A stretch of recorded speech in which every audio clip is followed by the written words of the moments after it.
Fujifilm recipes. What recipe that I use in Taiwan and Japan. In my last video where I did a non-technical review on the Fujifilm X-T5, there were a few questions asking what film recipe I used. I'll put the recipe here and you can take a screenshot. I'll also put it in the video descriptions below. But here's my hot take on Fujifilm recipes. I actually realized during this Taiwan trip that I don't really like using recipes that are overly complicated. Here's my story. I thought, hey, you know what? I saw a recipe on TikTok, which I think a lot of us do. And I was like, yeah, maybe I want to try it for this Taiwan trip. So I followed the recipe.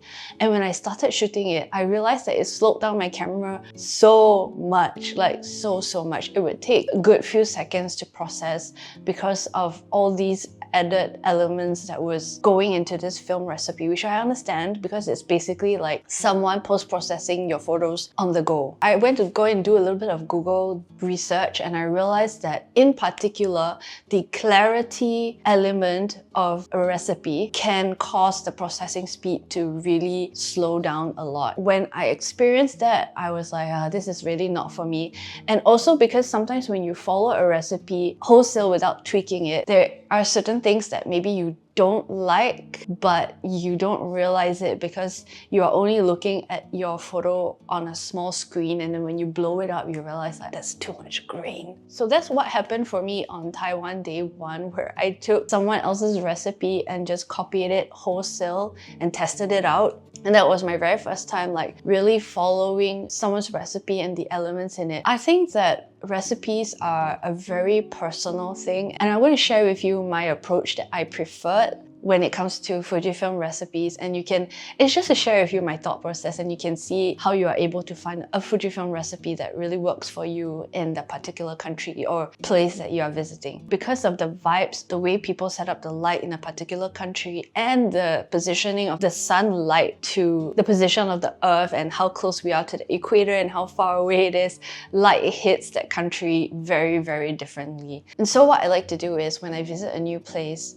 I like to just play around with the very basic film simulations in Fujifilm and pick the one that resonates with me, the vibe that I really feel encapsulates that country and the surrounding. So Taiwan has this very like almost moody, vintage, old school vibes mixed with modern and all these neon lights, and I really wanted to lean into that really the Wong Kar-wai Hong Kong films kind of feeling. So film simulation wise, I picked the classic chrome.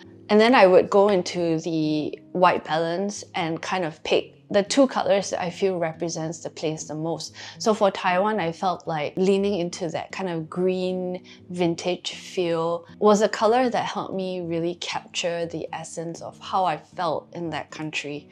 For grain wise, I like very little grain only because I am someone who once I set the so-called film recipe or film setting for the trip, I don't really change it. I don't tweak it because I like to focus on also being present in the moment. So I don't want to be meddling with my camera too much. That's why I also picked this setup of things being very lightweight and not in your way. Because traveling to me is still about the travel and not purely just about the photography and the gear. So I want all the gear and the tech to be as fuss-free as possible. I think about it once and I don't need to think about it again. So my grain, very little, because I don't change it. I don't want my nighttime photography to be too grainy because it's already going to have noise from being really dark. But one thing I have seen on certain photography that I really like is this kind of glowy effect on the photos. And for the life of me, I was trying to figure out how to get that effect. And I thought it came from a Fujifilm recipe, and that's why I played around with it. But I realized that no, I also thought it was a post-processing effect where you could add in the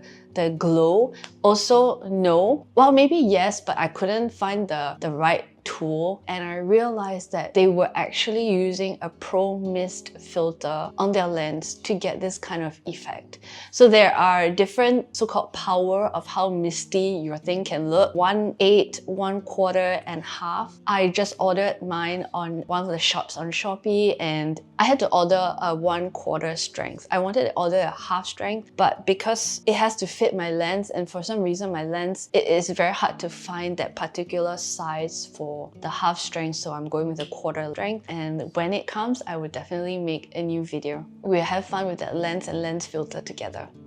So if you'd like to catch that upcoming video, remember to subscribe to this channel and also give this video a thumbs up if you liked it. Feel free to leave your comments in the video if there are any other questions that you may have, and any videos about photography or video that you'd like me to make, leave them in the comments below and I'll try my best to make a video. And in the meantime, enjoy our travel vlogs and vlogs in Singapore. I'll see you guys in the next video. Thank you for watching. Bye guys.